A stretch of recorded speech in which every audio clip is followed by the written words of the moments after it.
Hi all, welcome to a new video and web application penetration testing tutorial. Today, we will have an overview of 4 tools used in penetration testing: Nikto, Dirb, DIRBuster, and Wireshark. So, let's start. Here is today's agenda we are going to cover today. First, we will talk about the first tool today, the Nikto Vulnerability Assessment Tool. How to use it and what options should be added to get accurate results. After that, we will discuss today's second tool, the Dirb Web Scanner tool. Then, we will discuss the GUI form of Dirb, by talking about the DIRBuster Web Scanner tool. Finally, we will discuss the most common packet capture tool, Wireshark, and how to use it and add some filters to the output we get. So, let's start. Let's start talking about Nikto Vulnerability Assessment Tool. Before launching an attack on a website, a hacker or penetration tester will first create a list of target areas. Once they have conducted thorough reconnaissance and identified the appropriate targets, they will employ a web server scanning tool like Nikto to search for potential vulnerabilities that could serve as attack vectors. Nikto, an open-source and user-friendly web server scanner, analyzes a website and provides a report on any vulnerabilities it discovers, which can be exploited or used for hacking purposes.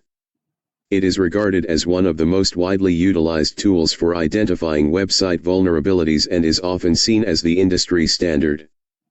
However, it should be noted that Nikto lacks stealthiness, meaning that any website equipped with intrusion detection systems or other security measures will easily detect the scanning activity. Originally intended for security testing, the tool was not designed with stealth as a priority. If you solely execute Nikto on a targeted website, you might find yourself unsure about how to utilize the scan results effectively. Nikto is more akin to a laser pointer that marks a specific target for a larger scale attack. The significance of this analogy will become clearer shortly. Now, let's discuss the target surface, which encompasses the various points a hacker may try to exploit, such as network-exposed printers and web servers. When we delve into the usage of Nikto later on, we'll need to provide it with one of 3 types of information: the IP address of a local service, a web domain to be tested, or an SSL/HTTPS website. Use the basic syntax. As you can see from the previous step, Nikto has many options, but for our purposes, we'll stick to the basic syntax as follows. We'll substitute the IP or host name with the actual IP address or host name.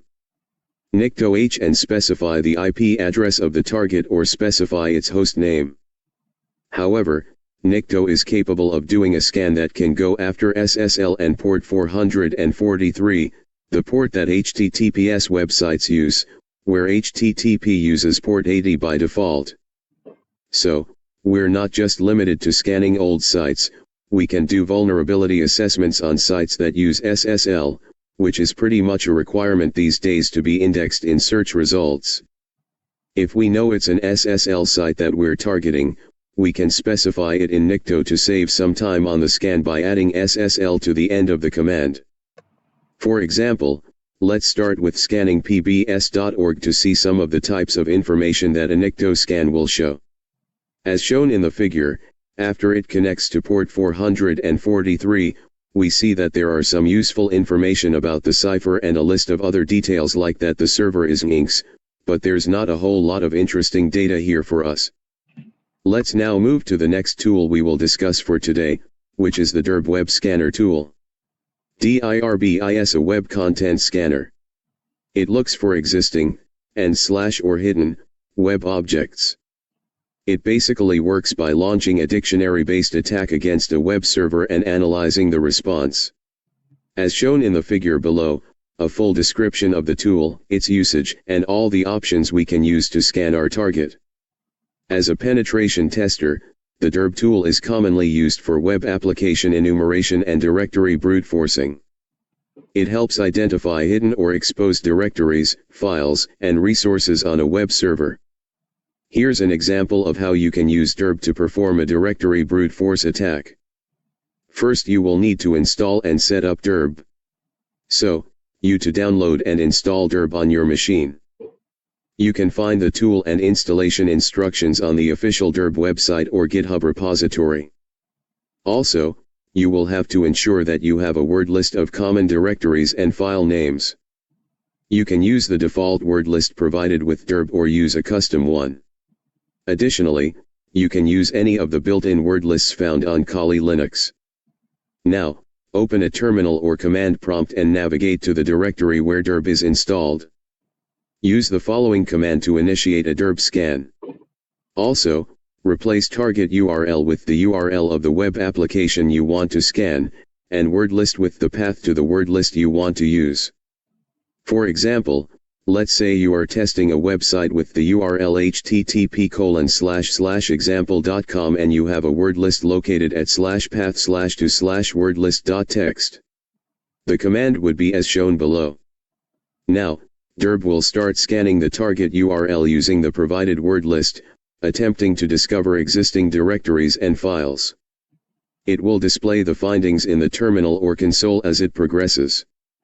Once the scan is complete, Dirb will present a list of discovered directories and files. If you prefer to use GUI tools and don't like CLI tools like Dirb, you can use the GUI of Dirb, which is a DIRBuster web scanner tool. As a penetration tester, DIRBuster is a useful tool for discovering hidden directories and files on a web server. It helps in identifying potential entry points for further analysis and vulnerability assessment. First, you need to configure the target settings. In DIRBuster, you need to specify the target web server, port, and protocol.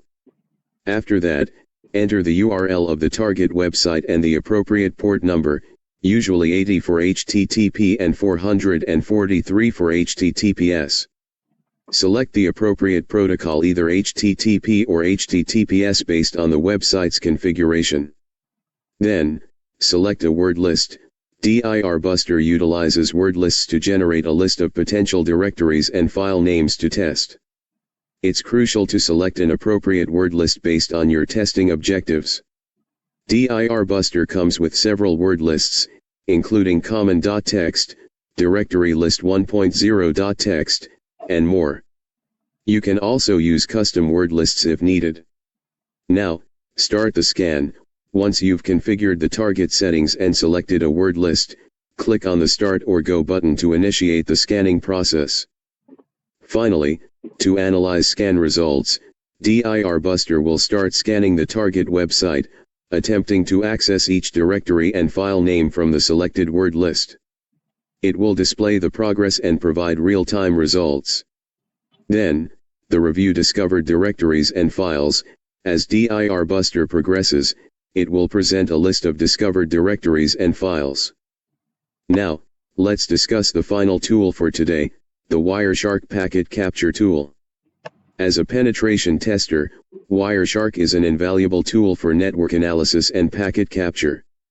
It allows you to capture and analyze network traffic, helping you identify vulnerabilities and potential security issues. Here's an example of how you might use Wireshark during a penetration testing engagement. Let's suppose the following scenario. You have been tasked with assessing the security of a company's internal network. Your objective is to identify any potential security weaknesses or unauthorized activities. First, you will need to download and install Wireshark from the official website on your testing machine.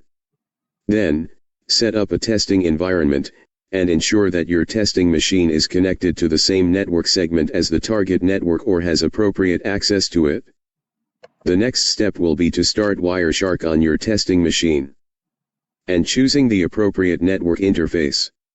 So, select the network interface that is connected to the target network. This could be an Ethernet adapter, Wi-Fi interface, or a virtual interface if you are using virtualization.